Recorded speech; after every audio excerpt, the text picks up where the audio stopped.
Come on.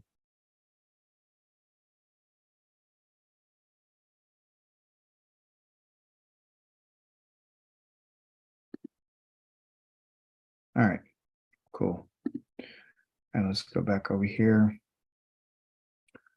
How to get started. Share this with you guys.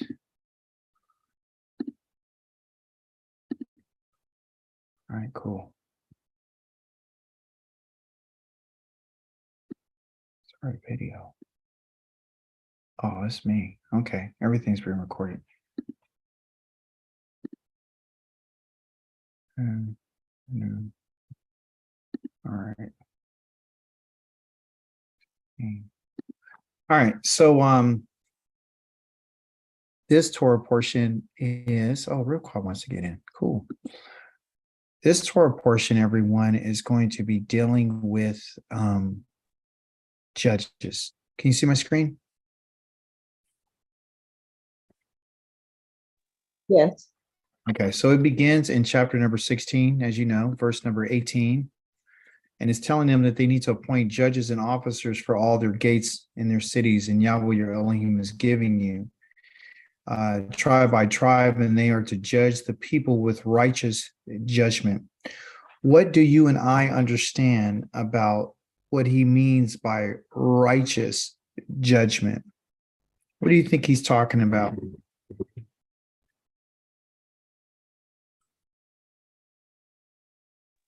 Possibly people who were known for being fair and just.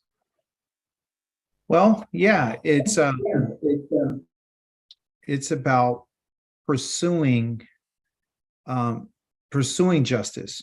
Okay, the term righteousness, right? When it talks about you should judge them, it says here with just, to be just when you're judging them.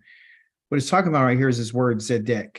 Okay, and that word has to do with the idea of I need you to chase. Okay, I need you to chase something that is going pursuit after something. That's what righteousness is. Okay, so what I'm asking you to do is I need you to get these judges and these officers, right? And the people who are going to actually be doing the chasing.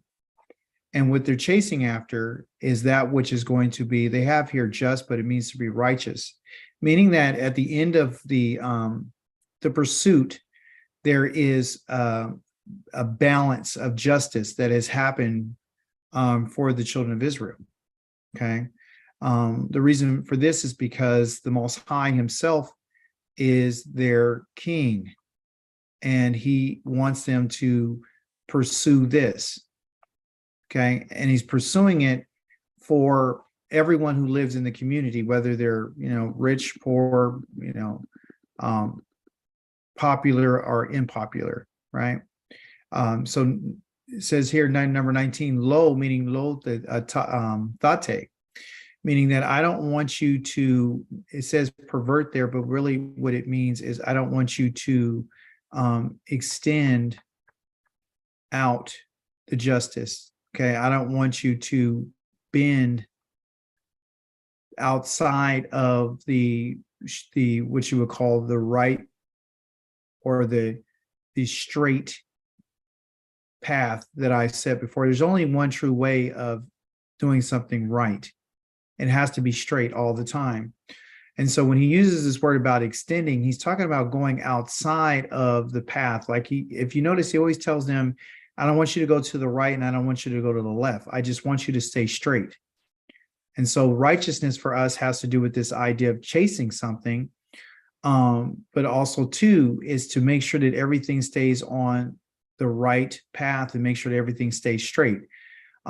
This extension here too means, like, if you're going to extend it, mean that you're giving more time, right? So you're giving more time to, you're not giving people the decision. You're actually waiting a little bit too long. So the Most High says, never do this, right? With this judgment, okay, which is mishpat. Mishpat is has to do with that word that you have right there of the shofat team, or what you would call the shafat, like you can see in that Hebrew word right there, shafat. And so judgment and justice comes from a shofat. Okay. And a shofat is the one who does the judging. Okay.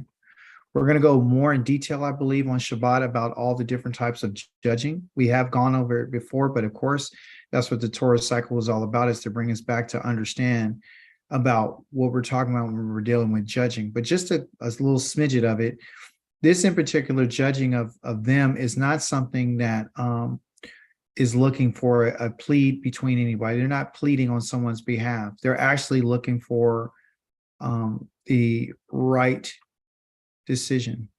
They're looking for an absolute decision. That's why he doesn't want it to be extended. Sometimes when you don't just handle it, it could get out of line, it could get out of proportion. So when things come up, which things will, they have to be able to make these decisions, and they have to do it as soon as possible. And it's judging and making a decision to find out who's right and who was wrong. Okay. It's not necessarily about just settling something. Okay. They're not there to do that. They're there to make these decisions. They have to be quick and they have to be expedient in it. Then also he says here, never. So if you notice, everything he keeps saying is never do this. Absolutely never. And then he uses this word thakir here, and thakir says to show. Well, what it's really talking about is I don't want you to literally examine faces. Right here, panim. It says partiality, but it's really talking about is I don't want you looking at anybody's faces.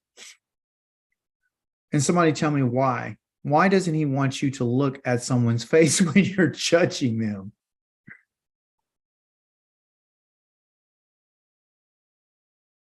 You could possibly feel sorry for them and start to empathize. Yeah, absolutely. You look in there, yeah, they start crying, and they're all, blush, and they look like they're hurt, and they look like they're really sorry, right? So they start crying and they look real sad, and they might be poor, or they might not only these things here, but they might be beautiful or handsome and striking, what I'm saying, to move you in your emotion. So the Most High is saying never should you look and examine someone based upon their expression of their faces. Like when you're having a conversation and somebody's rolling their eyes when you're talking to them. You know what I'm saying?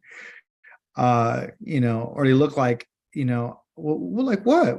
How people like, you catch somebody doing something, what did I do? Right? So he's saying never do these things, okay?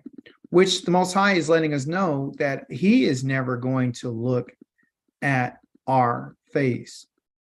He's never going to judge us based on how we look. He's never going to judge us based on how we feel about the situation. So when the Most High is asking him to do these things, he's literally giving us a heads up about what he is never going to do, because he's asking them to be judges in all their cities and within all their gates, meaning in their communities.